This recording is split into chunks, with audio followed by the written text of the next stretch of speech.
인간 관계에서도 안전거리가 필요해. 타인에게는 적당한 거리가 필요하다고 생각하기 때문에 나의 기준에 따라 적당한 거리를 유지하며 살아가고 있다. 직장 동료에게는 사적인 부분까지 공개하며 친밀하게 지낼 필요가 없어서 그들에게 필요한 적당한 거리란 상당히 먼 길이를 뜻했다. 개인적으로 좋은 일이 있어도 자세히 설명하지 않고 안 좋은 일이 있어도 구구절절 말하지 않는다. 그냥 오늘따라 기분이 좀 좋아서요. 또는 오늘은 몸이 좀 안 좋네요. 라고 넘기곤 한다.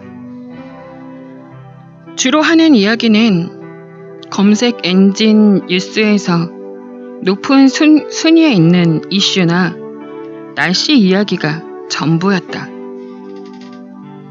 그들에게 나의 이야기를 들려주지 않고 나도 그들의 개인적인 이야기를 듣지 않는다. 단지 건물에서 일하는 사람으로만 지내는 것이 편했다. 이런 나의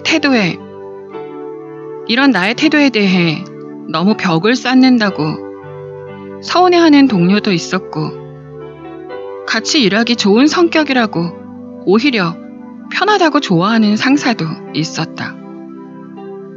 친구라고 부를 수 있는 친구들에게 적당한 거리란 꽤 가까운 거리이다. 힘든 일이 있으면 내 이야기를 들어달라고 푸념할 수 있고, 기쁜 일이 있으면 가장 먼저 알려주고 함께 기뻐하는 그런 사이이다. 나의 사소한 고민을 숨기지 않을 수 있고 생각을 말하는데 눈치를 보지 않아도 된다. 단지 같은 학교를 졸업했을 뿐 친구라는 인연으로 굳이 엮이고 싶지 않은 동창들에게는 다른 거리를 유지한다. 직장 동료와 비슷한 거리를 띄워놓는다. 어떻게 지내냐는 말에 그냥 잘 지낸다는 말로 넘기고 밥 한 번 먹자는 말에 큰 의미를 두지 않는 사이를 말한다.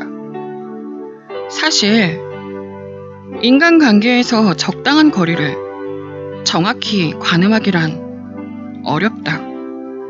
분명 나에게는 적당하다고 판단되는 것이 누군가에게는 도가 지나친 걸 수도 있고, 또 어떤 누군가에게는 너무 부족하기도 한 경우가 있다. 과거에는 그 판단의 기준을 남에게 맡겼다면 이제는 나의 기분을 기준으로 삼았더니 훨씬 마음이 편해졌다. 타인의 기분에 맞춰 행동하지 않아도 되고 타인의 주장에 좌지우지 되지 않아도 된다. 내가 이렇게 하지 않으면 상대가 서운해할지도 몰라. 그 사람이 자기 속마음을 이야기해줬는데 나도 말해주어야 할 것 같아. 내가 아닌 다른 사람의 기분에 맞추어서 적당한 거리를 조절했었던 때에는 정작 내가 행복하지 않았다. 불편했었고 서운해진 적이 더 많았다. 남의 이야기를 잘 옮기는 사람이니 깊은 속마음을 말하지 말아야겠다. 위로인 척하면서 속 긁는 소리를 종종 하는 것을 들었으니 개인적인 이야기는 꺼내지 말아야지. 누군가가 아닌 오직 나의 마음을 기준으로 잡고 거리를 설정하면서부터 마음이 한결 가벼워졌다. 마음을 전부 보여주고 가까이 다가간다고 해서 진심으로 가까워진 것이 아니라는 것을 알게 되었다. 나누는 슬픔은 약점이 되고 기쁨 또한 나누게 되면 질투가 되어 날아온다는 것도 겪었다. 사람 관계 때문에 아파하는 것을 그만하고 싶어서 다짐했었다. 모두에게 같은 기준으로 마음을 주지 않겠다고. 많은 사람이 인간관계에서 가슴앓이하고 상처받고 넘어지면서 살아간다. 섣불리 마음을 주어서 잘못했다는 것도 아니고 상대를 잘 믿어서 바보 같다는 것도 전혀 아니다. 이제 조금은 벽을 둔 사람으로 살아도 된다. 누구보다 여리고 착해서 그동안 맺혀있는 슬픔이 많으니 굳이 누군가에게 새로운 슬픔을 더 받을 필요는 없다. 모두에게 친절하고 모두를 가까이 하지 않아도 된다. 적당히 가깝게, 적당히 멀게, 그렇게 당신의 삶을 살아가면 된다. 충분한 안전거리를 유지하며.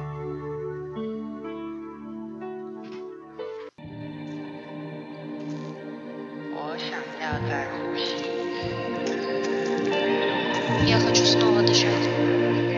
Ik wil weer kunnen ademen. Jag vill kunna andas igen. Free sansförna tahanchu. I want to be able to breathe again.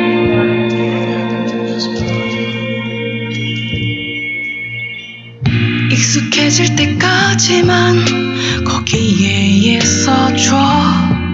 내가 놀라지 않게 괜찮다고 할 때까지 다가오지 말아줘. 내가 불안하지 않게. 우리의 시차는 안 맞겠지만 우린 멀어지는 것 같겠지만 미안해 이기적인 나이지만 그저 이게 내가 편해.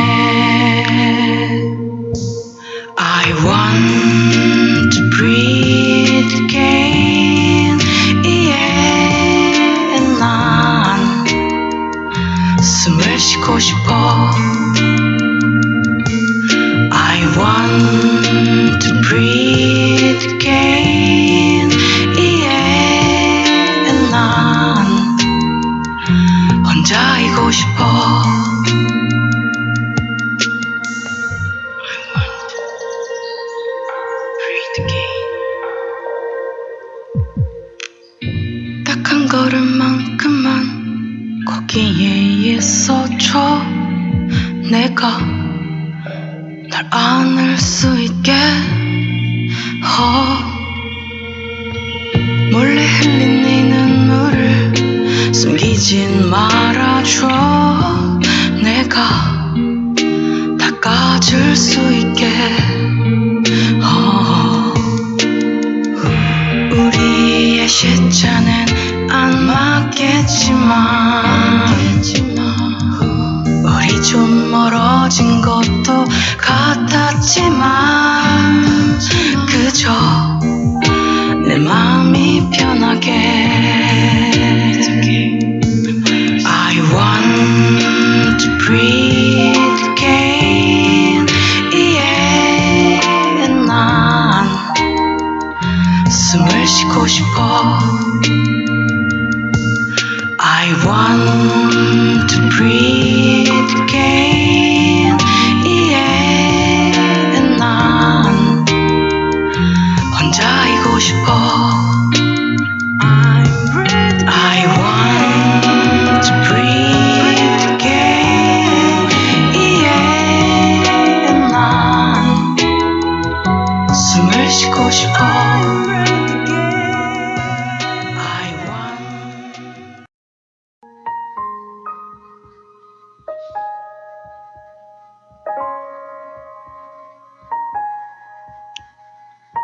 걱정으로 포장한 간섭은 흘려들을 것.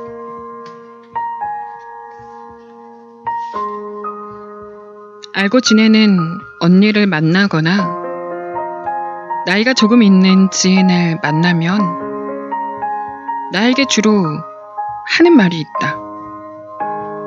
살아보니 노는 게 남는 것이라고. 실컷 놀아두라고 조언한다. 나의 나이를 한 번 더 확인하고 농담 섞인 어조로 대부분이 말한다. 인생은 짧아. 그렇게 콕 박혀서 일만 하지 말고 더 많이 놀고 여행도 다니고 그래. 나에게 운동은 치료를 목적으로 하는 것이 전부이다. 취미는 책을 읽는 것이고 하는 일도 책을 쓰는 일이라서 대부분 주위 사람들이 나를 위해 애정 어린 걱정을 해주는 것이라고 생각한다. 이제는 그런 말을 들으면 웃으면서 흘려 넘기는 것을 곧잘하지만 예전에 나는 어떻게 놀아야 하는지 고민을 했던 적도 있었다. 담배를 입에 대본 적도 없고 술을 거의 마시지 않는 편이고 여행이라고는 가족과 매년 여름마다 가본 것이 전부였다. 스트레스를 풀겠다고 발암물질 덩어리라는 담배를 입에 대고 싶지도 않다. 씁쓸한 인생이 쓴 술을 마신다고 달콤해지는 것이 아니라는 걸 알기에 멀리했다. 당장 여행을 훌쩍 떠나기에는 내가 책임지고 있는 일이 더 많았고 현실에서 발을 쉽게 뗄 수 없는 이유가 여럿이었다.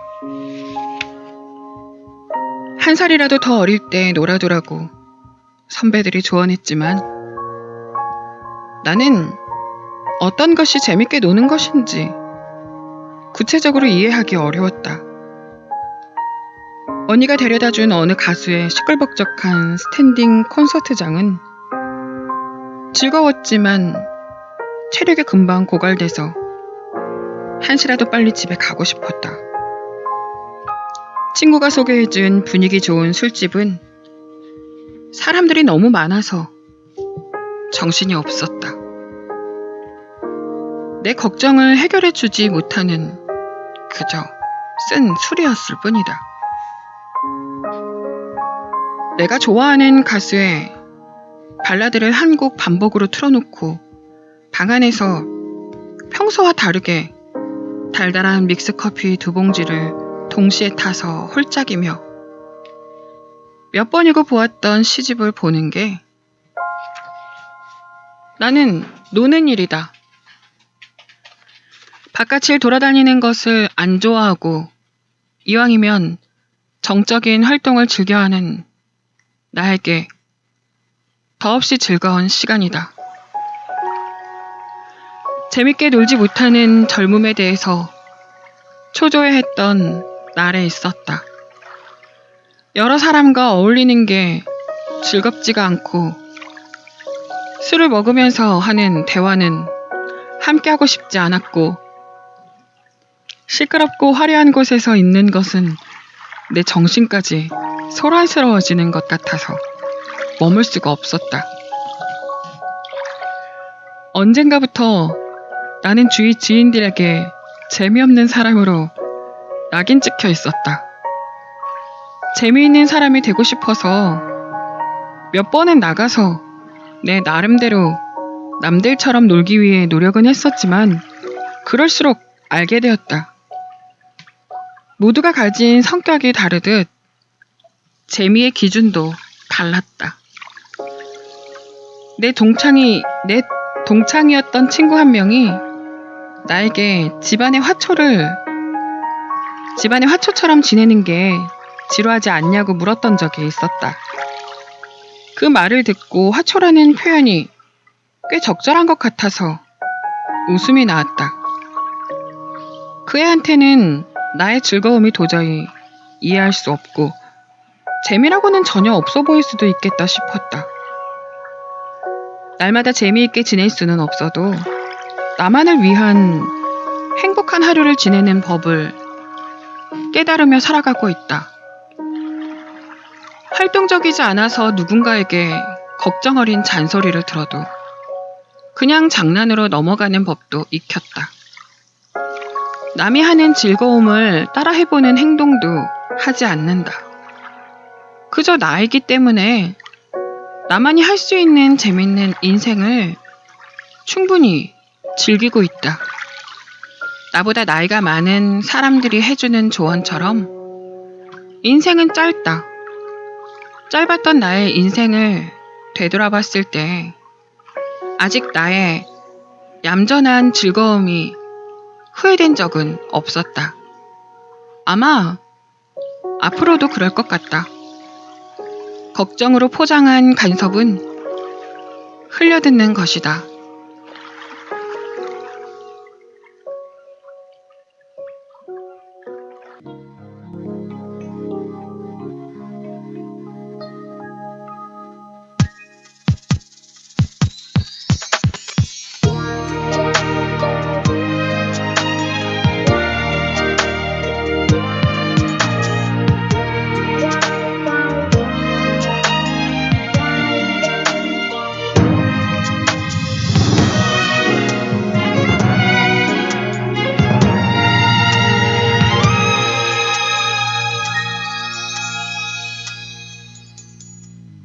몇 번인가 이별을 경험하고서 널 만났지. 그래서 더 시작이 두려웠는지 몰라. 하지만 누군가 알게 되고 사랑하게 되는 건 네가 마지막이라면 얼마나 좋을까. 나처럼 바쁜 하루 중에도 잠시 내 목소리 들으면 함께 있는 것처럼 너도 느껴지는지. 매일 밤 집으로 돌아갈 때 그곳에 내가 있다면 힘든 하루 지친 네 마음이 내 품에 안겼을 텐데 지금처럼만 날 사랑해줘. 난 너만 변하지 않는다면 내 모든 걸 가진 사람은 너뿐이야. 난 흔들리지 않아. 넌 가끔은 자신이 없는 미래를 미안해하지만 잊지 말아줘. 사랑해. 너와 함께라면 이젠 행복한 나를.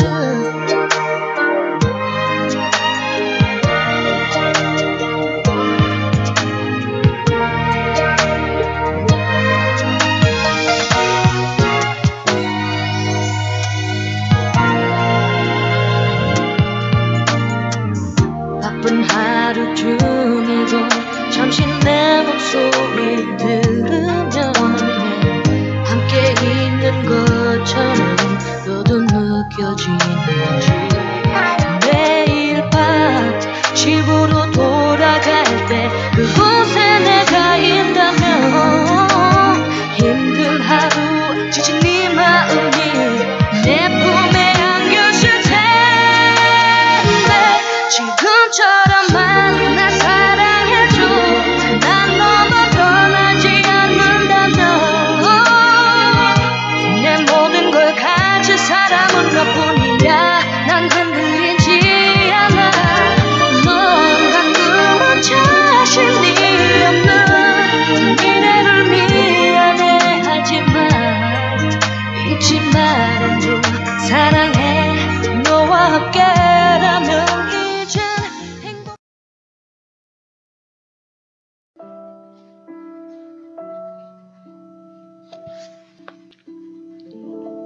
남에게 맞추지 않아도 괜찮은 거야.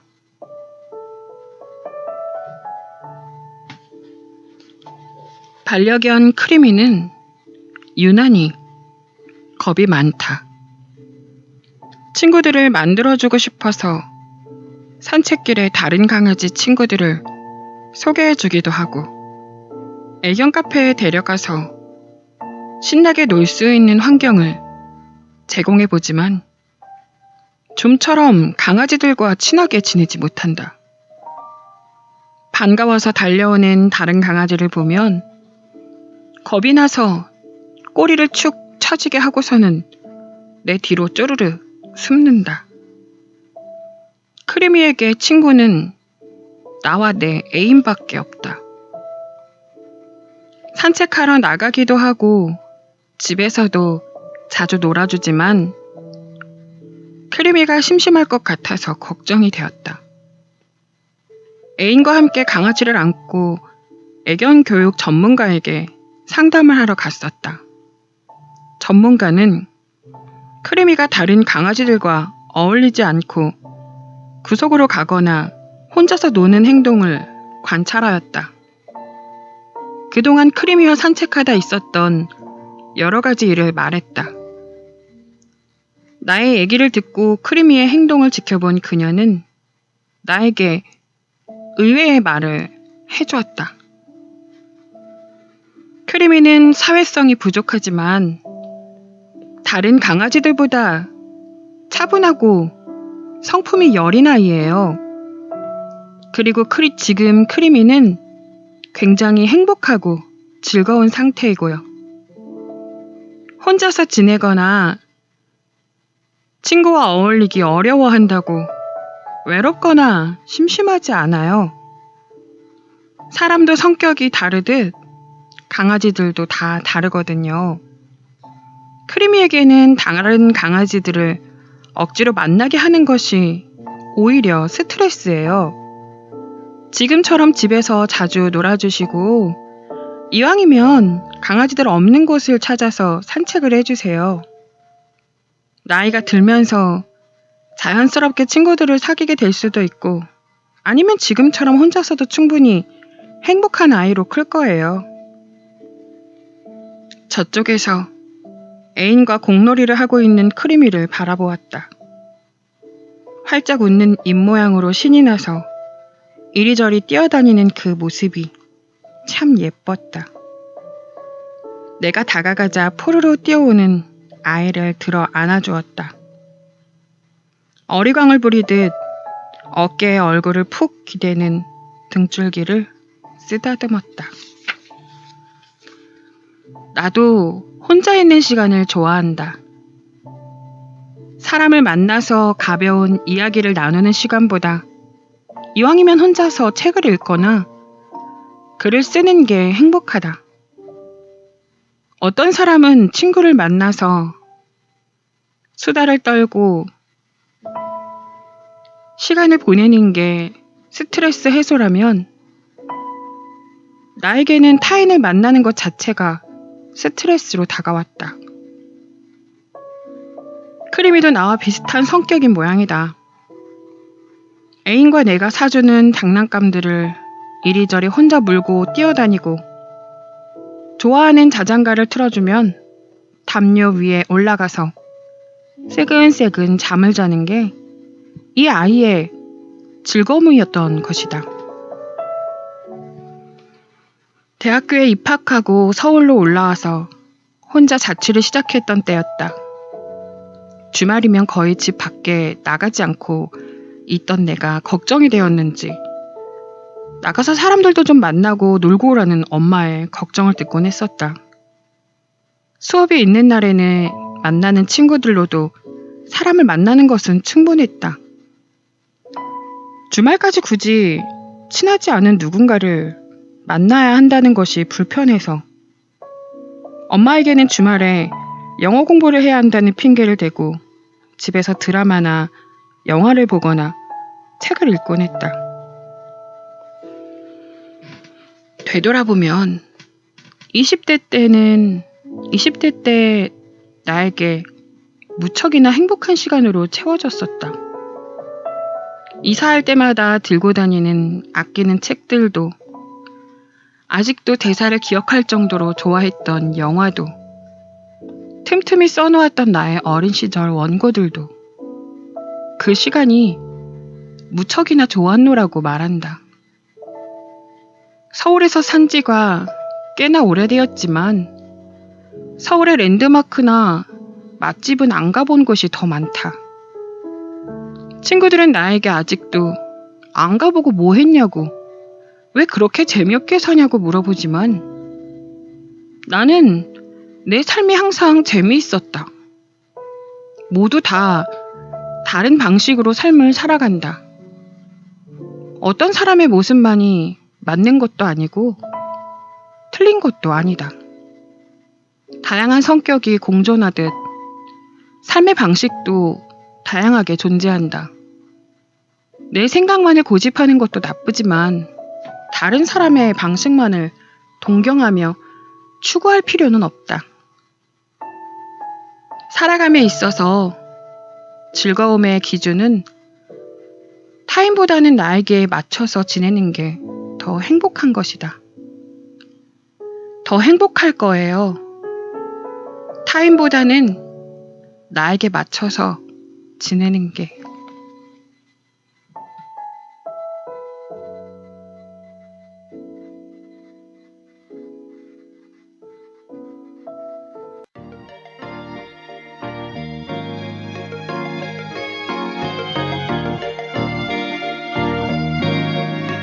Drop it.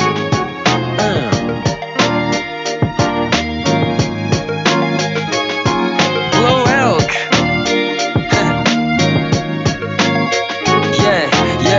요즘 나의 삶을 채워가는 것도 일상적이지 뭐 특별한 건 없어. 느린 작업하지만 무너지지 않는 버릇, 창작력의 끈기 저기 잡초같이 버텨. 2달 전에 등록 피트니스 센터 3번 정도 같이, 그래 기부천사 헬레니. 그래 내 계획 사실 fail 전부 내일로, 미러의 흐름이 또 도자만성 피로. 전에는 있던 100번 마치 like rabbit, 비하기에 급해 이태원의 택시같이. 내 길이 아니라면 바로 손절해. 소시오패스처럼 앞뒤 분간하는 리얼 변태. 자존감을 유지할 수 있는 유일한 도구, 내 막의 힘을 믿어 꺼지지 않아 불꽃. 어제는 저녁에 있지 않은 내 인생 굴곡 꽉 들어찬 나의 무기로 희망의 노래 불러. 모든 게 마음먹은 해로대. 나는 매일 놀아 all night. 한개 전무님이 내 밑. 오늘 밤 내 방 안에 내려쬐는 햇빛. 네 생각보다 내 꿈은 더 비대해. 나의 길은 꽤나 높아. 고고한 척하는 새님들은 이해하지 못하지 my tasty. Yeah, 나는 스펙트럼에 너무 넓어. 그래서 내 앨범은 좋대. Yeah. 남이 할 수 없는 것도 나는 할 수 있어. 마치 슈퍼맨. Yeah. 16마디 오랜만이지만 내가 거는 랩에 다 묻어있지. 도끼에 비스듬히 걸쳐를 틀고 실린 거리를 처음 거닐던 그때 나는 너무도 커버렸지. 오케이 이제 시작인 걸. 난 더 보여줄 게 많아서 인정할 줄 알면서 붙들여 나의 긍정으로 장마들을 적셔. That's what's up. Yeah. 내 로열티는 long run. 업적은 굴러서 snowboard. 작전은 짜기만 하면 터져. 난 나쁘지만 착해서 아마도 천국에 갈 수 있을 것 같아. 모든 게 마음먹은 대로대. 나는 매일 놀아 all night. 한개 전무님이 내 밑. 오늘 밤 내 방 안에 내려쬐는 햇빛. 네 생각보다 내 꿈은 더 비대해. 나의 길은 꽤나 높아. 고고한 척하는 새님들은 이해하지 못하지 my tasty. 모든 게 마음먹은 대로대. 나는 매일 놀아 all night. 한개 전무님이 내 밑. Yeah. 한개 전무님이 내 밑. 네 생각보다 내 꿈은 더 비대해. 나의 길은 꽤나 높아. 고고한 척하는 새님들은 이해하지 못하지 my tasty.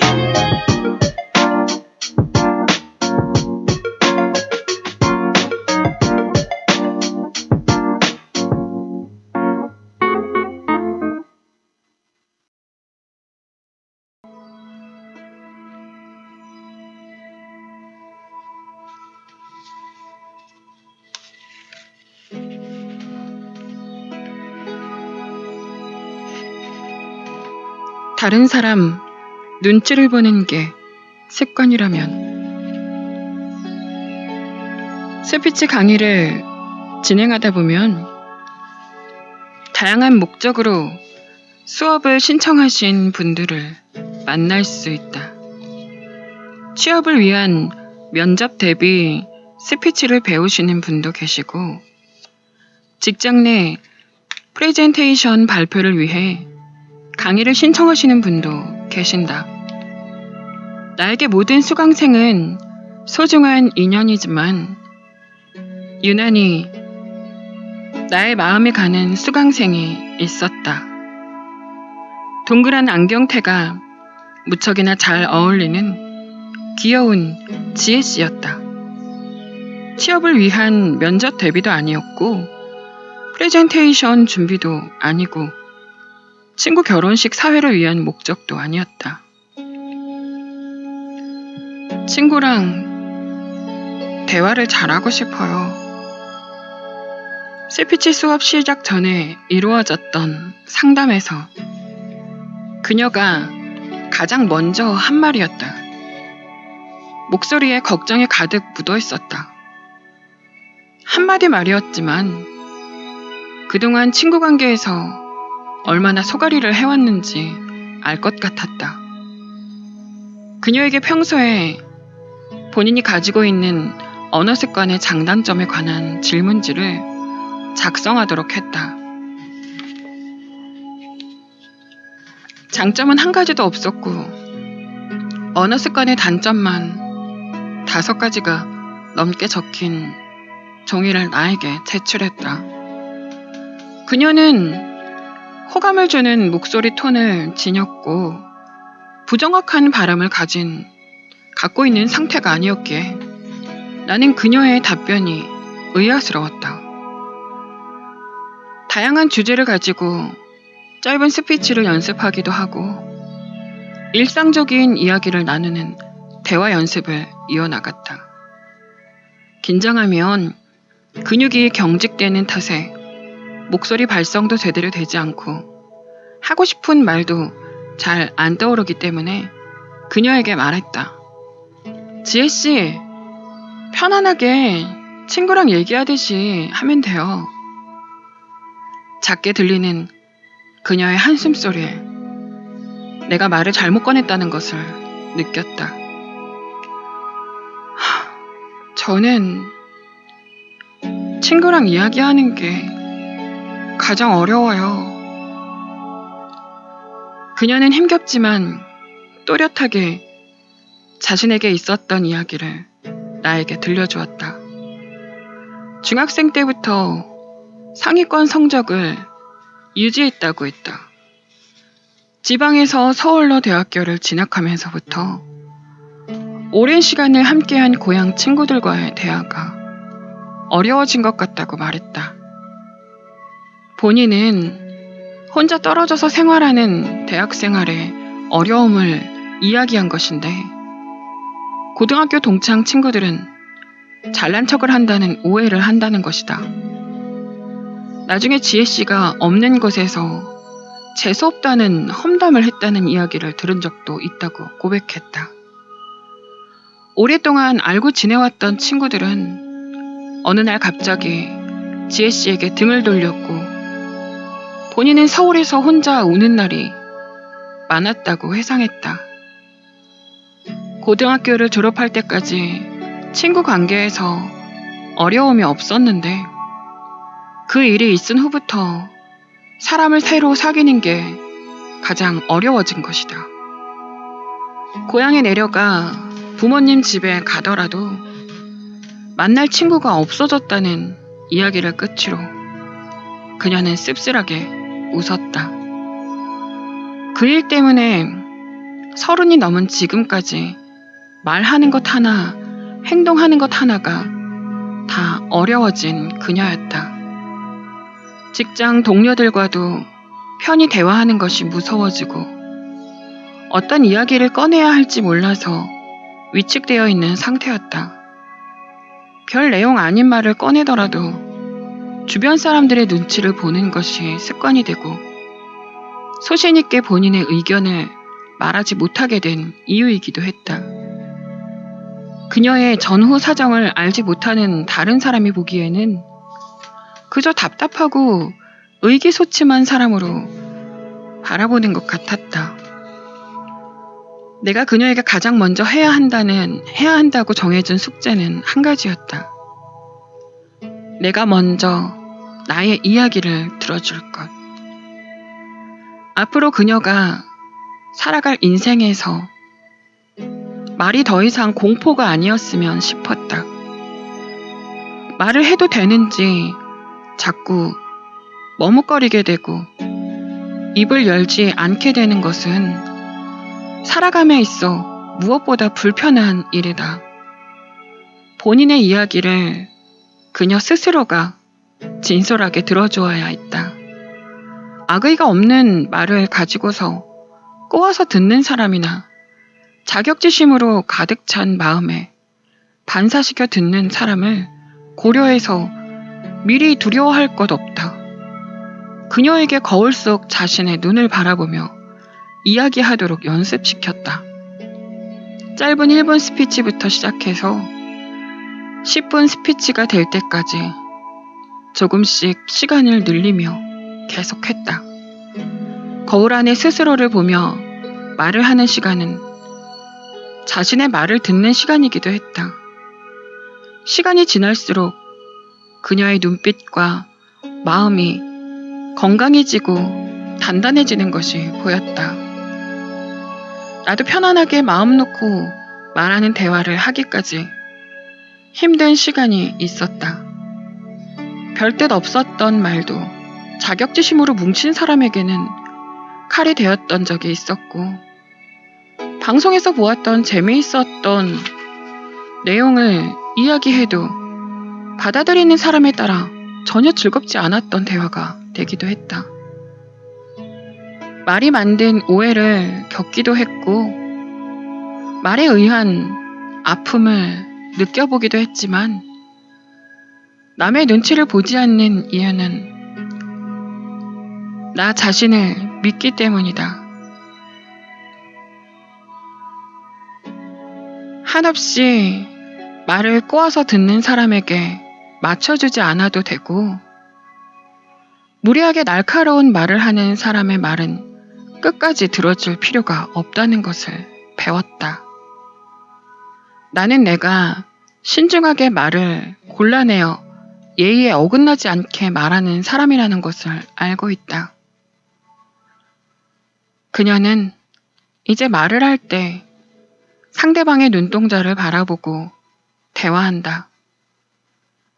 눈치 보며 말을 시작했던 습관도 사라지고 대화의 흐름을 타서 자연스럽게 대화를 주도하는 법도 안다. 주변에서도 성격이 좋아졌다는 말을 듣는다며 기뻐하는 모습이 무척 밝아 보였다. 나와 함께 연습한 발성법과 발음 연습, 화술 훈련 덕분이 아니다. 정말 단순한 한 가지를 알게 된 것이다. 유일하게 가장 잘 알고 있는 것은 타인이 아니라 나 자신이라는 사실을.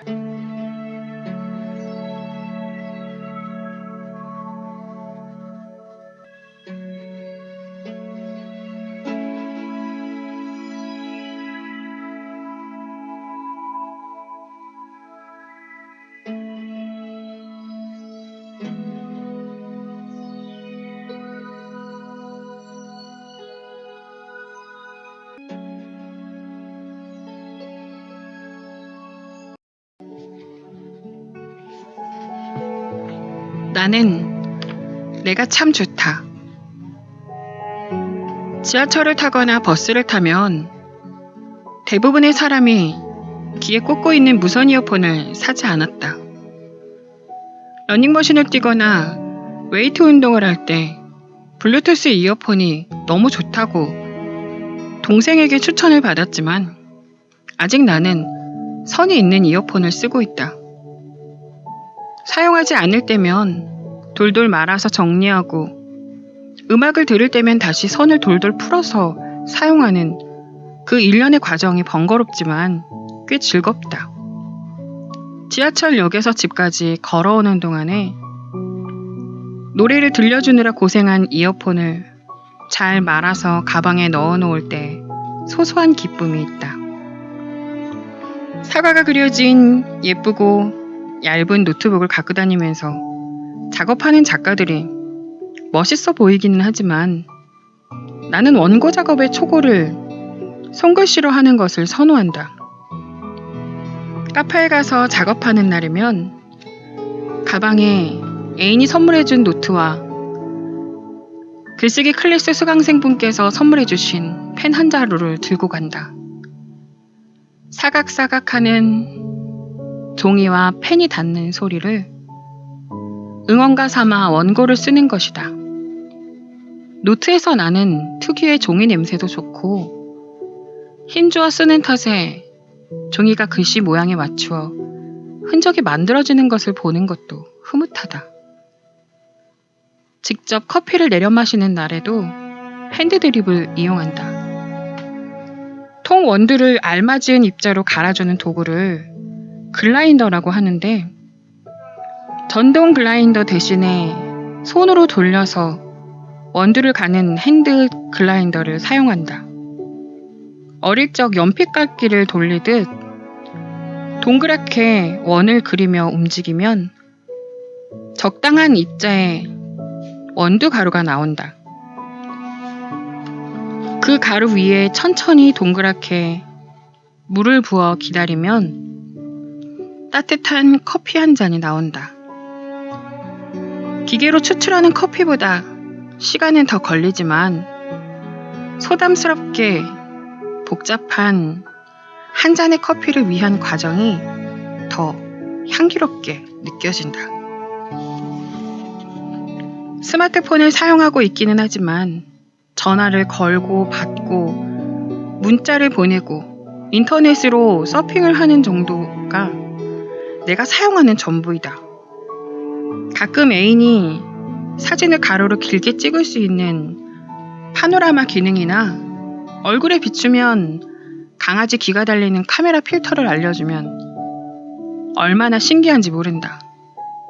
전화 통화도 좋고 사진도 좋고 SNS도 좋지만 같이 얼굴 보고 이야기하는 게 더 좋아서 누군가와 있을 때는 핸드폰을 거의 만지지 않는다. 액정을 통해 보이는 동영상이나 그림보다 종이에 담긴 활자들이 주는 온기를 느끼고 싶어서 혼자 있을 때에도 핸드폰은 조금 멀리 놓아둔다. 마음이 담긴 무엇을 주고 싶을 때는 손글씨로 적은 편지를 함께 준비한다. 글자 한자 한자에 내 마음이 다 담겼으면 싶어서 더욱 신중하게 글씨를 적어낸다. 고마움도 축하도 미안함도 더 깊이 전달되길 바라는 마음으로 글자들을 편지지에 담는다. 당연히 나도 바쁜 날에는 기계에서 내린 커피를 마시며 노트북으로 부랴부랴 작업하고 메신저 프로그램에서 알려주는 잊고 있던 친구의 생일에는 급히 모바일 선물 교환권을 선물한다. 편리하고 세련되고 효율적이고 좋은 점이 너무나 많게 변화된 요즘이지만 그래도 시간의 여유가 허락될 때는 나는 조금 느린 것들이 좋다. 촌스러운 사람으로 보일 수는 있지만 나의 촌스럽고 낡은 것들을 사랑한다.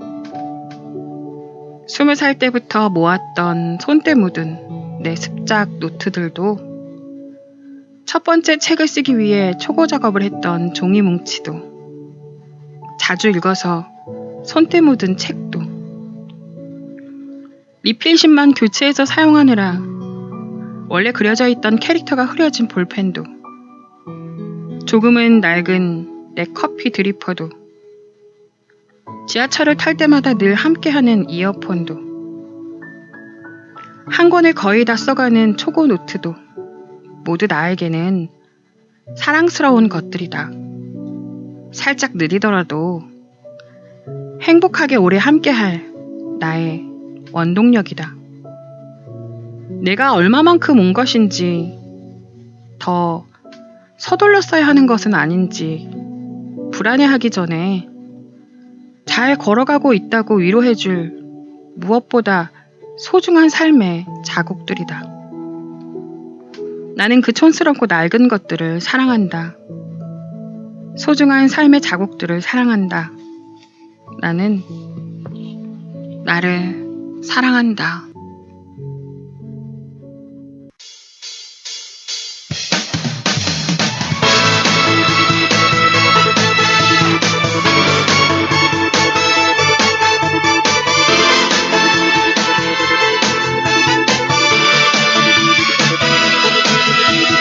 나는 내가 좋다. 나는 내가 참 좋다. 나는 아무 조건 없이 내가 좋다. 다른 사람들이 나를 좋아하게 만들고 싶으면 내 자신을 좋아해야 합니다. 때론 힘들고 때론 지쳐도 언제나 힘을 내서 웃어봐요. 그럼 언제나 힘이 나지요. 자, 힘을 내서 웃어봐요. 하하하. 모두 같이 하나 되어 모두 같이 나를 봐요. 다 같이 웃어봐요. 이 노래를 불러봐요. 나와 함께 노래해요. 다 같이 웃어봐요.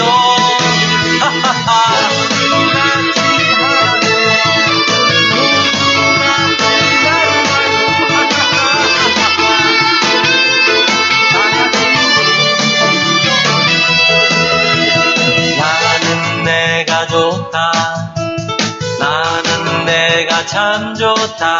나는 아무 조건 없이 내가 좋다.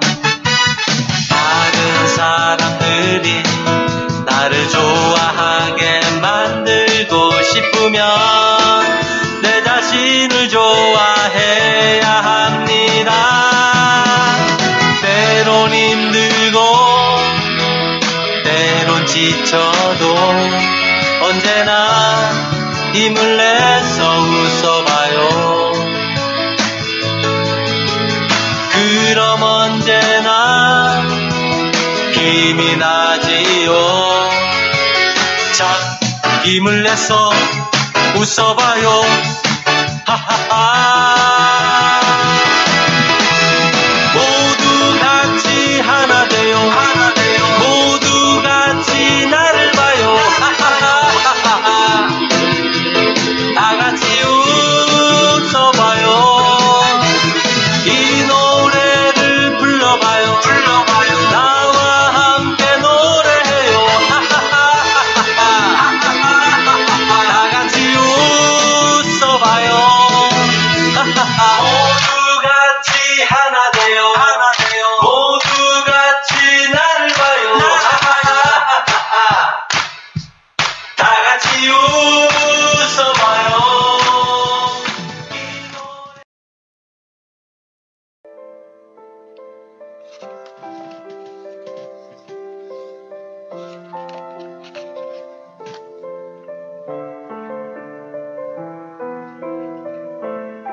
자연스럽게 멀어지고 또 가까워지는,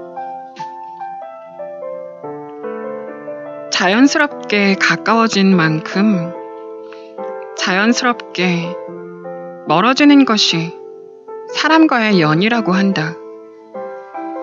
가까웠던 누군가가 새삼스러울 정도로 멀어져 있고 남처럼 드문드문하게 안부를 주고받았던 누군가와 어느새 둘도 없는 단짝이 되어 있는 것이 관계이다.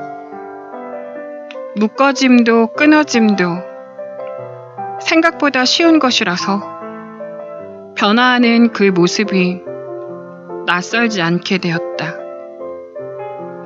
메신저 프로그램에 친구 목록을 보고 있노라면 꽤 많은 사람의 이름이 나와 있어도 정작 메시지 창에서 대화를 주고받은 사람의 목록은 한정되어 있다.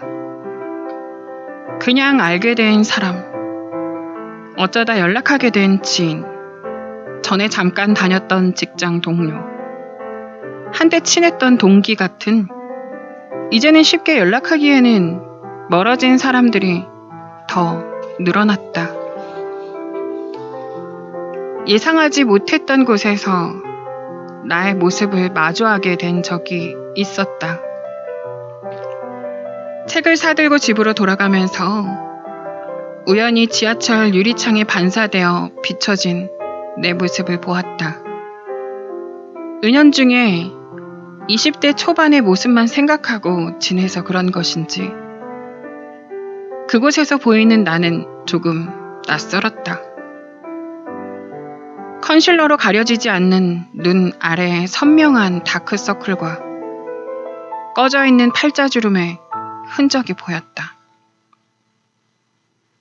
내가 지내온 시간의 흐름이구나 싶었다. 잘 견뎌왔다는 대견함과 동시에 지난날의 그리움도 올라왔다. 그 시절을 함께 보낸 인연이 보고 싶어졌다. 거의 몇 년간 연락하지 못하고 지냈던 언니에게 문자를 보냈다. 언니, 잘 지내죠? 답장이 안 올 수도 있고 오더라도 조금 늦게 답장이 올 것으로 생각했는데 그녀의 메시지에 알림이 바로 들렸다. 이은아, 오랜만이야. 나는 잘 지내고 있지. 보고 싶네.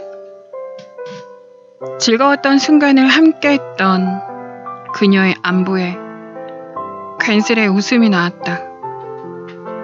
그녀와 떡볶이를 하루에 2번을 먹고도 하나도 질리지 않는다면서 내일도 먹자고 약속하던 그때 우리가 생각났다. 심각한 문제로 고민하다가도 금세 새로 나온 틴트가 예쁘다는 이야기로 빠지곤 했던 어린 우리의 모습이 눈에 선했다. 직장 때문에 다른 지역으로 이사를 한 그녀와 만날 날을 약속했다.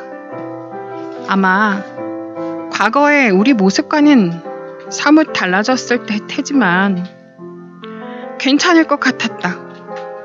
완전히 끊어져 버린 연이 아니라면 언제라도 다시 함께할 수 있는 것이다. 문득 그리워지는 누군가가 있다면, 어떻게 지내고 있는지 보고 싶은 사람이 있다면 조금은 용기를 내어도 좋다. 어쩌면 그 사람도 당신의 연락을 기다리고 있을 테니까.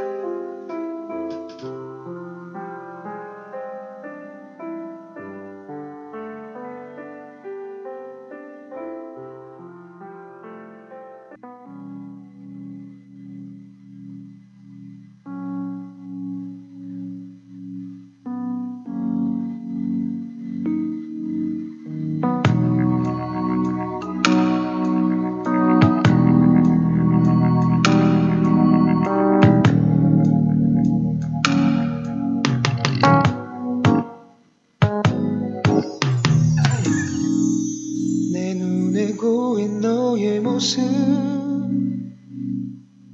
그 표정 지겨워. 늘 함께했던 우리 시간이 조금 너를 지치도록 했나봐. 돌이킬 수 없는 흩어진 그 조각들이, 그 시간들이 아직 너로 가득 찬데. And I love you, I need you. 너 없는 아무 의미조차 없는데. Cause I love you, but I need you. 온기만 남은 네 자리.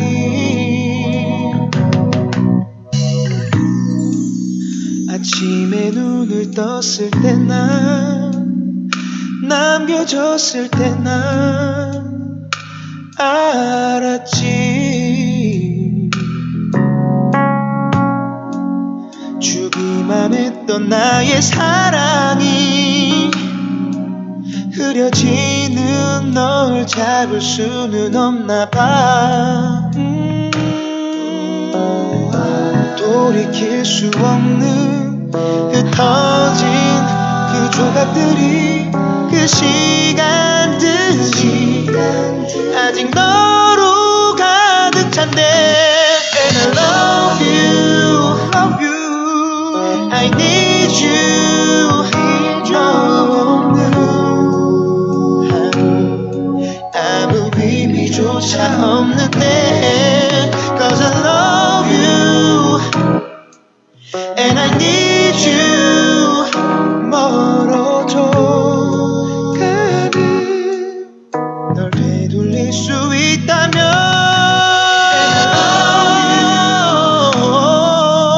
I need you.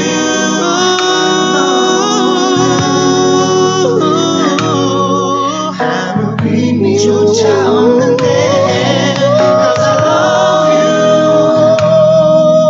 and I need you.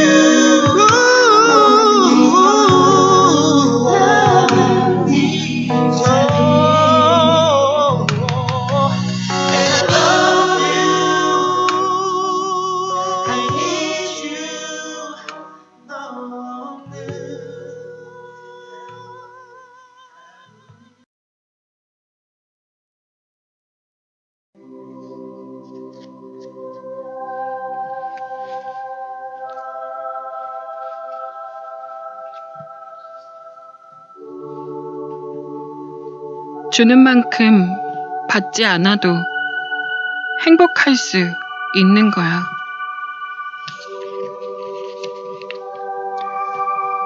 선물이나 호의 같은 무언가를 받는다는 게 부담스러웠다. 받은 만큼 되돌려 주어야 한다는 내가 만들어낸 부담감 때문이었다. 어떠한 형태로든 친절을 받는 것 자체로 불편함을 느꼈던 바보 같은 시절이 있었다. 친구와 식사를 하고 계산을 하려고 할 때 그녀가 나보다 먼저 계산을 해놓은 적이 있었다. 다음에 네가 밥 사줘. 자주 얼굴 보자. 그녀의 말에 얼굴은 웃으며 끄덕였지만 속은 얼마나 불편했는지 모른다. 아무리 친구라 하더라도 빚을 진 것 같은 기분이 싫었다. 친구가 근처 카페로 자리를 옮겨 음료 2잔과 조각 케이크를 샀고 집에 가서 먹으라고 친구에게 줄 빵 여러 개를 포장해서 그녀의 손에 쥐어주고 나서야 마음이 놓였다. 그 당시 학생이었던 나는 여러 시험 준비로 바빠질 시기였고 마음의 여유를 낼 겨를이 없을 것이라고 미리 단정짓고 결정을 했다. 친구에게 전에 네가 샀으니까 오늘은 내가 살게 저녁 먹자 라고 하며 시간을 내지 않기 위해 먼저 호의를 갚았다. 그 정도로 20대 초반의 나는 답답한 사람이었다. 운이 좋게도 나는 주변에 참 좋은 사람들이 많았다. 타인에게 높은 벽을 쌓고 살아가는 나에게 끊임없이 벽 너머로 애정을 보내주는 언니들과 친구들이 있었다. 토익 학원 강사로 일했을 때 함께 근무하던 동료 선생님이 있었는데 알고 봤더니 같은 고향 사람이었다.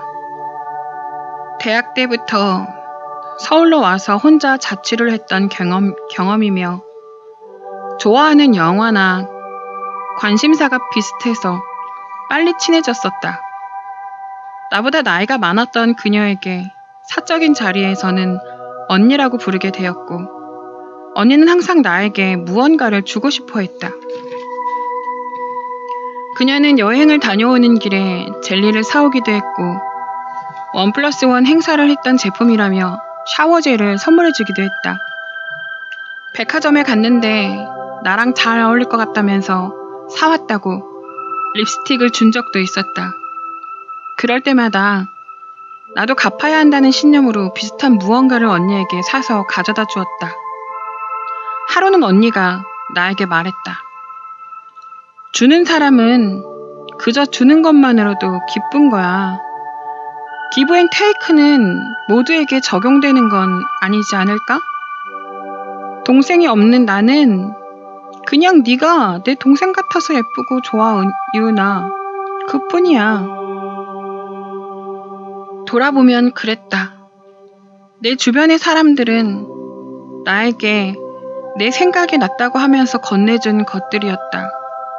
텀블러, 체크무늬 목도리, 선크림 같은 것들 모두 그랬다.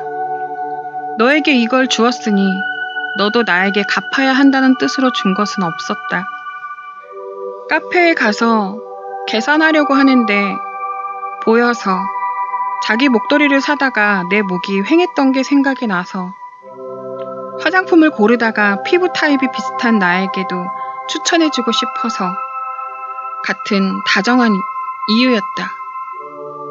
문득 내가 생각이 났고 내가 이걸로 작은 기쁨을 느끼길 바랬던 마음이 담긴 선물이었다. 요즘에 나는 받는 것에 기쁨을 느끼면서 지내고 있다. 시간이나 경제적인 여유가 더 생겨서가 아니라 마음을 나눌 수 있는 여유를 갖게 되었다. 여전히 대가 없는 호의는 절대 없다는 마음으로 경계심을 머금고 살지만 나를 아껴주고 내가 아끼는 사람들과 주고받는 호의는 무척이나 행복한 일이라는 생각을 하곤 한다. 생일 같은 특별한 날이 아니더라도 친구가 보내준 커피 교환권 한 장에 웃음 짓는다. 내 립스틱을 고르러 갔다가도 잘 어울릴 것 같은 동생 생각이 나면 한 개 더 구매해서 돌아온다. 내가 좋아하는 사람들에게 마음을 주고 다시 애정을 받는다는 것은 부담스러운 일이 아니라 소중한 일이라는 것을 조금씩 알아가고 있다. 주는 사람은 그저 주는 것만으로도 기쁜 거야.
엄마처럼 살지 않을게. 할아버지 할머니는 나에게는 좋은 분들이었지만 엄마에게도 좋은 사람이었는지는 잘 모르겠다.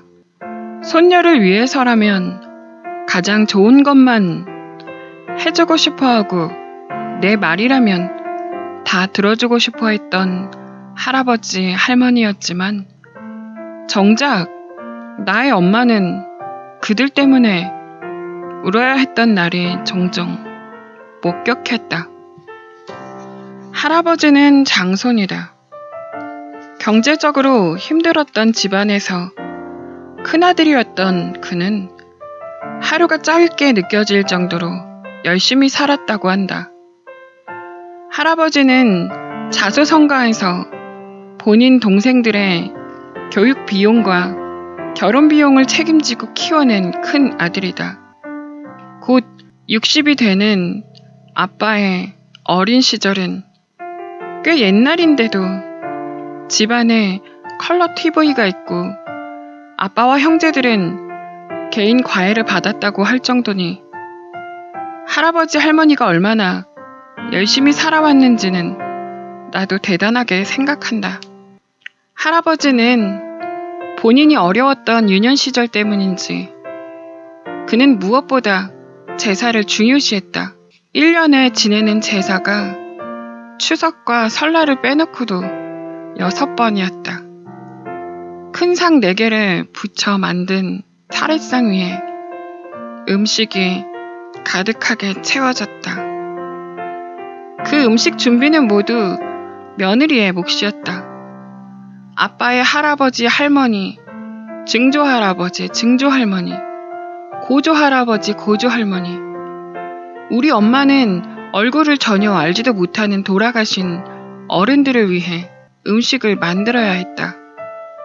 아빠는 그 모습이 싫어 종종 할아버지 할머니에게 불만을 표했고 그들의 대답은 본인들이 죽기 전까지만 하고 싶다는 것이었다. 차례상에 올리는 음식은 높게 쌓아야 한다고 해서 전을 부치거나 산적을 만드는 양은 어마어마했다. 엄마는 그곳에서 기름 냄새가 온몸에 다 벨 때까지 만들고 또 만들었다.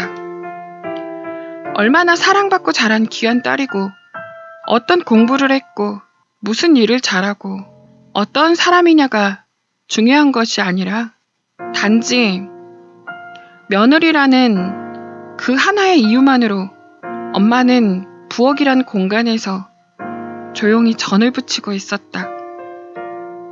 드라마에서 봤던 것처럼 웃음 가득하고 화기애애한 분위기에서 차례 음식을 준비하던 장면은 결코 존재하지 않았다. 내가 중학교 1학년 때의 설날 아침이었다. 새벽부터 일어나 차례를 지냈다. 차례상에 절을 할 때 요리를 다 한 며느리는 뒤에 서 있고 절을 올리는 남자 어른들의 모습을 보는 게 그날따라 거북한 그런 설이었다. 떡국을 먹는 아침 식사 자리에서 아빠와 엄마에게 이제라도 아들을 낳는 게 어떻냐는 할머니의 그 말이 유난히 거슬렸다. 나와 내 동생이 딸이라서 제사 지내줄 사람이 없다고. 이제 대가 끊겨버렸다는 할머니의 한숨이 가슴에 턱턱 박힌 채로 입에 있는 음식을 삼켜내야 했다. 아침 식사를 하고서 나는 방에 들어와 있었다. 많은 제기를 정리하고 설거지까지 끝마친 엄마가 방에 들어와서 내 뒷머리를 쓰다듬으며 눈물을 흘렸다. 유은아, 엄마도 엄마 보고 싶어. 엄마가 우는데 내가 할 수 있는 게 없었다. 얼른 외할머니를 보러 가자고 엄마를 꼭 안아주기만 했다. 소리가 날까봐 끄끄거리면서 우는 그녀 때문에 나도 엄마 울지 마 라는 말만 반복하면서 같이 울어야 했다. 잠시 후 고모가 온다는 소식에 할머니는 다 같이 점심을 먹고 가라는 제안을 했다. 아빠는 거절했지만 엄마는 찬성을 했다. 그리고 할머니 앞에서 한 번도 의견을 내보이지 않았던 나는 처음으로 입을 열었다. 고모도 엄마 보러 오는 건데 우리 엄마도 엄마 봐야 해요, 할머니. 가슴에서 뜨거운 게 꿈틀거렸다. 분노와 슬픔이 섞인 어떤 것이었다. 할머니는 아무런 대답을 못했다. 할머니는 늘 며느리도 딸이라고 생각한다면서 딸처럼 지내자고 말했지만 그녀는 단 한 번도 나의 엄마에게 며느리가 아닌 딸처럼 대한 적이 없었다. 며느리는 딸이 될 수 없다는 말이 실감이 났다. 우리는 바로 외할머니 댁으로 향했다. 이 일로 14살이었던 나는 여자의 삶이 고달프다는 의미를 조금 깨달았다. 힘든 이유는 여자라서가 아니라 현실 반영이 없는 아둔한 전통과 지독한 고집이 만들어낸 것이라는 걸 느꼈다. 그 후로 설날은 외할머니 댁을 먼저 가고 추석은 할머니 댁을 먼저 가는 것으로 정했다. 그 많은 제사도 엄마와 아빠는 제사상에 다 차려진 후에 참석하는 것으로 했다. 아무리 사랑하는 남편의 조상이라고 하더라도 얼굴도 모르고 사실상 관련도 없는 누군가의 죽음을 기리는 데는 한 여자의 희생이 섞이는 것은 지금부터라도 멈춰야 한다는 아빠의 주장 때문이었다. 내가 성인이 되었을 때 엄마는 나에게 이런 말을 한 적이 있었다. 내 딸은 나처럼 살지 마. 제사며 차례 그런 거 지낸다고 어느 부엌에서 혼자 울면서 일하는 모습은 엄마 하나로 충분해. 알겠다고 고개를 끄덕였다. 걱정하지 말라고 엄마를 안심시켰다. 엄마와 딸이기 전에 같은 여자로서 그녀의 눈물을 닦아주면서 엄마도 엄마가 보고 싶어.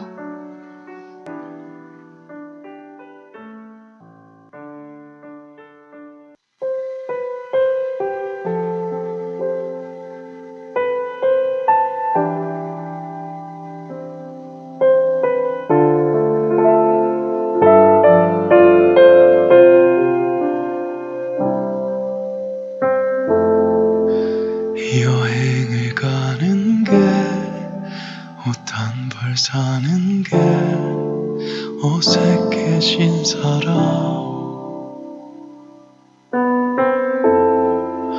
바삐 지내는 게 걱정을 하는 게 당연해진 사람 한 번이라도 마음 편히 떠나보는 게 어려운 일이 돼버린 사람 동네 담벼락 비어있는 꽃들을 보면 아직도 걸음 멈추는 사람 엄마의 사진엔 꽃밭이 있어 꽃밭 한가운데 엄마가 있어 그녀의 주변엔 꽃밭이 있어 아름답게 자란 꽃밭이 있어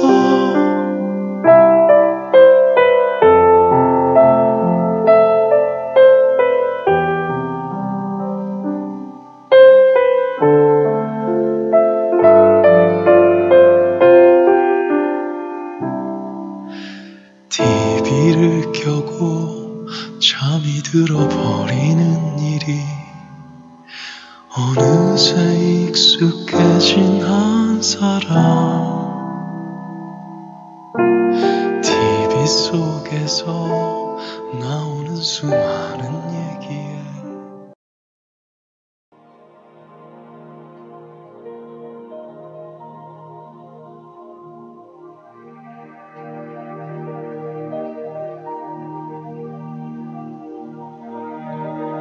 그 사람과의 갈등을 안고 가려고 한다면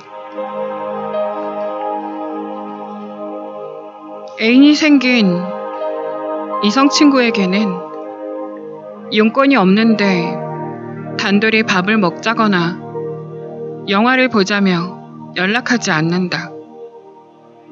SNS에서 태그를 한다거나 보고 싶다는 쓸데없는 댓글을 쓰지 않는다.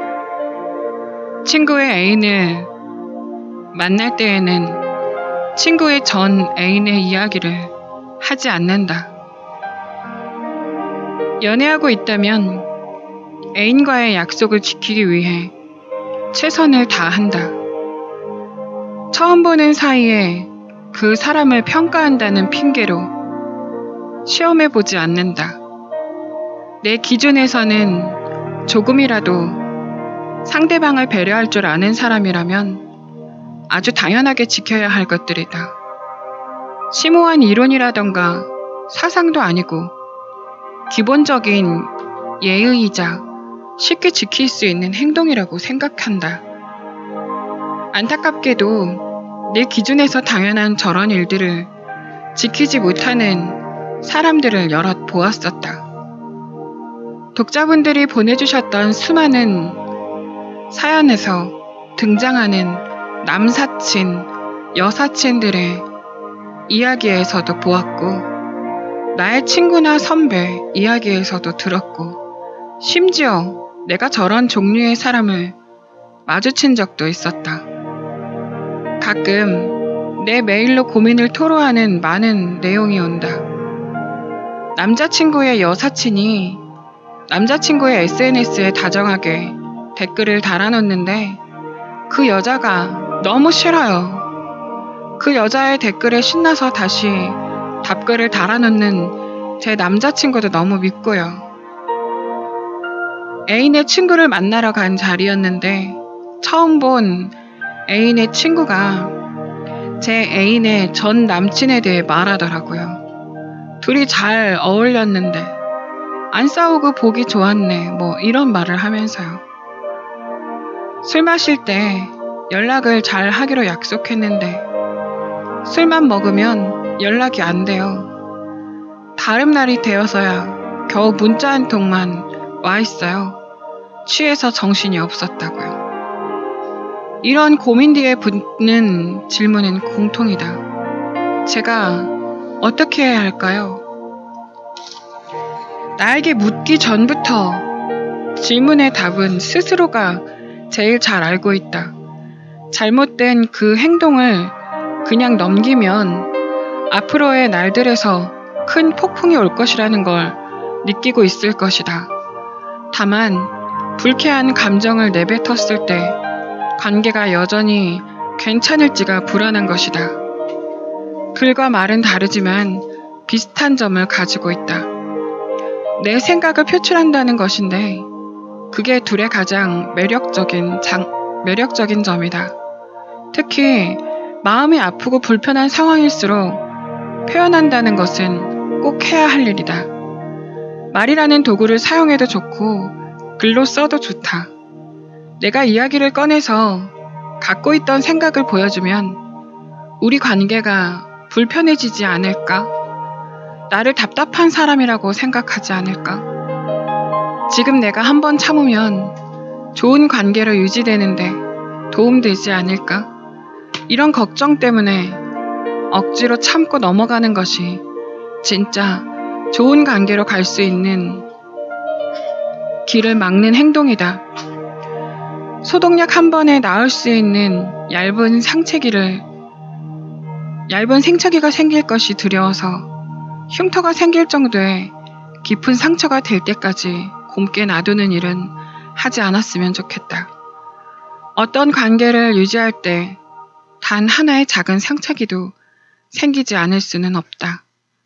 건강한 관계란 고쳐져야 할 점, 서운한 점, 속상했던 점들을 말하고 또 맞춰 나가면서 견고함을 함께 만들어 나가는 것이다. 갈등이 생기면 같이 그 갈등을 풀어 나가면서 성장하게 된다. 갈등의 해결법은 피하는 게 아니라 함께 나아가야 한다는 것을 알아야 한다. 둘의 사이에서 생채기가 날 것이 두렵다고 내 마음에 생긴 상처기를 넘기면 안 된다. 문제를 표면으로 꺼내야 한다. 작은 상처기가 아프다고 도망가 버리는 사람이라면 더없이 다행이다. 작은 상처기에도 함께 할 수 없는 가벼운 사람을 더 늦지 않게 알았으니 상처기는 아무리 따갑더라도 결국에는 아무는 법이다.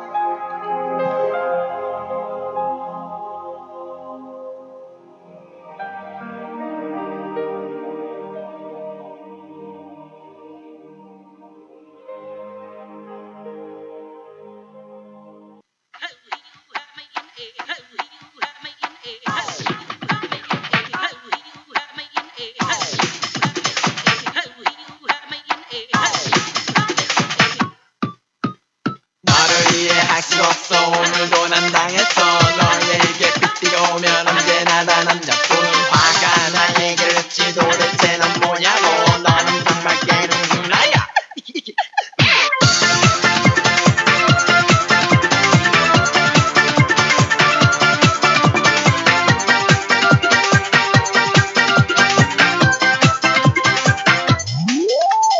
방금 시작한 나의 그녀 너무너무 귀여워 별이 이쁜 데는 없이 그저 평범하지만 그러나 어디서 그렇게도 많은 남자라는지 너만을 사랑했다가 내 맘을 닫아버릴 거야 어쩔 땐 네 친구가 너보다 훨씬 이뻐 보여 도대체 나의 사랑은 누구가 될 건지 좋아할까 너를 내겐 너무너무 어려워 순수함에 가득 차있는 네 친구가 더 어울릴 듯해 좋아할까 너를 이제 나는 결정해야 해 누군가는 펑펑 울면 내게 매달릴 테지만 또 그런 거니 이젠 정말 지쳤어 하루 종일 얘기를 하지 나만 사랑한다고 그리고는 몇 시간 뒤에 다른 남자 만나고 그런 네가 이젠 정말 심술난다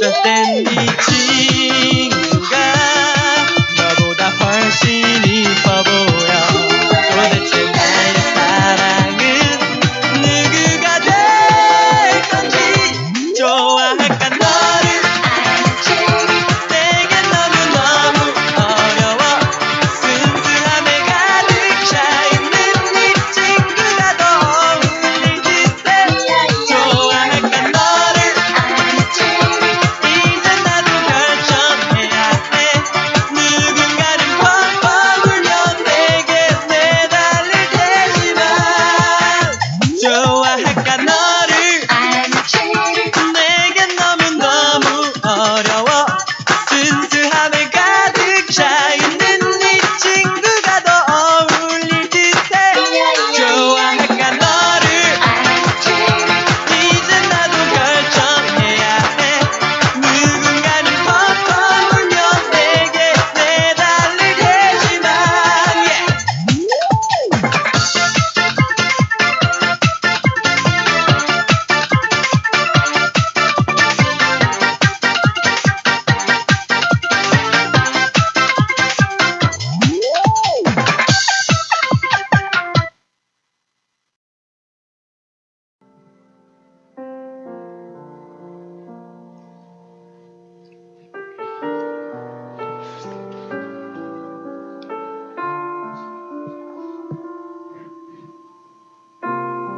안녕하세요. 반갑습니다.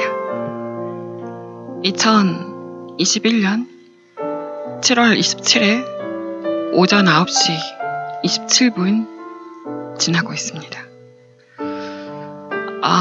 테이프 녹음에서 이렇게 인사 먼저 시작하는 건 처음이죠. 왜 이렇게 시작하냐면요. 그동안 소개해드렸던 김유은 작가의 모든 사람에게 좋은 사람일 필요는 없어. 이 책이 오늘 마지막 내용이어서 그래서 한번 인사드려봤어요. 요 이야기가 끝나면 또 다른 책을 소개해드릴 겁니다. 지금 또 전승환 작가의 책 내가 원하는 것을 나도 모를 때 요것도 소개하고 있죠.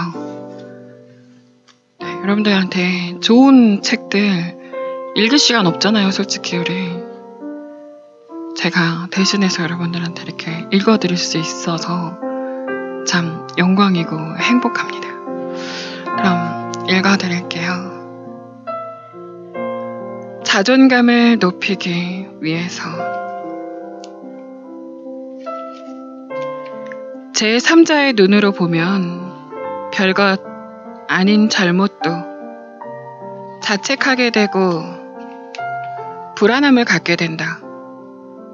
내가 나를 돌아보는 자세는 꼭 필요한 것이지만 심하게 엄격할 필요는 없다.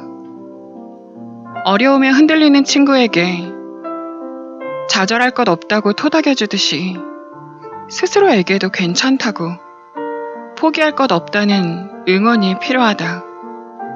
내가 나를 과소평가하고 있는 것은 아닌지, 나의 장점을 너무 사소하게 생각하고 있는 것은 아닌지, 아주 작은 단점을 너무 거대하게 판단하고 있는 것은 아닌지 돌아봐야 한다.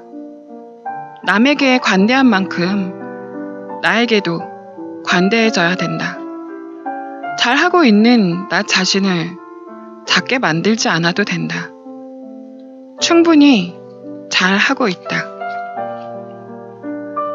대부분의 사람은 편안함에 빨리 익숙해지고 어떤 사람들은 고마움을 쉽게 잊는다. 그러니 그 상대가 어떠니라도 거절하는 것이 조금은 껄끄럽고 불편한 마음이 들더라도 자신을 위해 용기를 내볼 필요는 있다. 분명히. 여기까지가 요 내용의 끝이고요. 요 마지막에 김유은 작가가 써놓은 글 하나가 있어서, 짧은 글 하나가 있어서 요것도 소개해 드릴게요. 좋은 사람이라는 뜻, 명사, 좋은 사람, 기쁜 일에 실컷 기뻐하고 슬픈 일에 잔뜩 우울해하는 숨김없이 사랑스러운 지금 그대로의 나 자신. 자존감을 높여줄 수 있는, 그러면서 자신감도 회복할 수 있는 그런 위로가 될 수 있는 말인 것 같아요. 여러분들도 좋은 사람이라는 거 잊지 마시고 스스로한테 응원의 말 한마디씩 괜찮아, 잘하고 있어. 저도 위로가 되는 것 같네요. 여러분들 덕분이기도 하고요. 저도 다시 힘내서 노력하고 있으니까 여러분들 도와주시고 지켜봐 주세요. 어디 가지 않고 지쳐도 다시, 쓰러져도 다시 일어날 수 있도록 여러분도 화이팅해요. 우리 같이 화이팅해요. 힘내보자고요. 쓰러져 있을 수만은 없잖아요. 감사해요. 항상.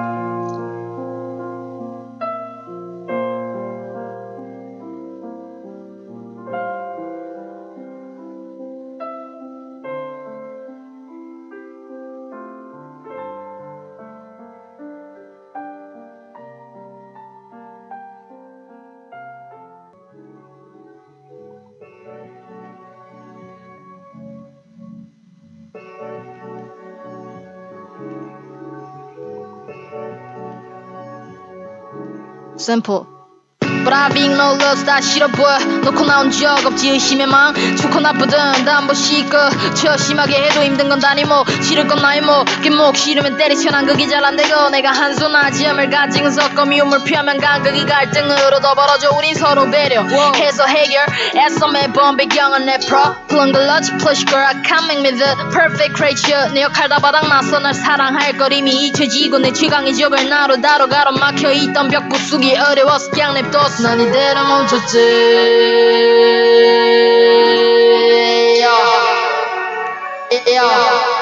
난 이대로 멈췄지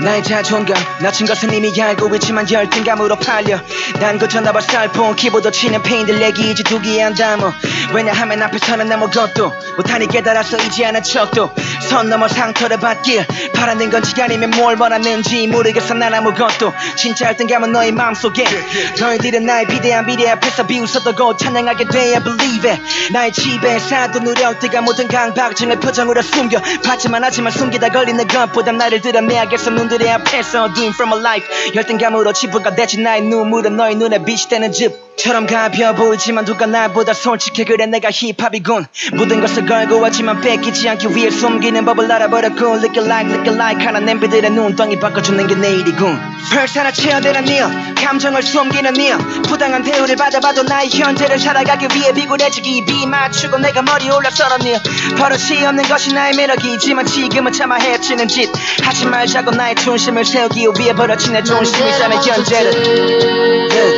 나의 중심을 버려 내가 살아가는 현재를 나의 중심을 버려 중심이 사는 현재를 나의 중심을 버려 내가 살아가는 현재를 난 이대로 멈췄지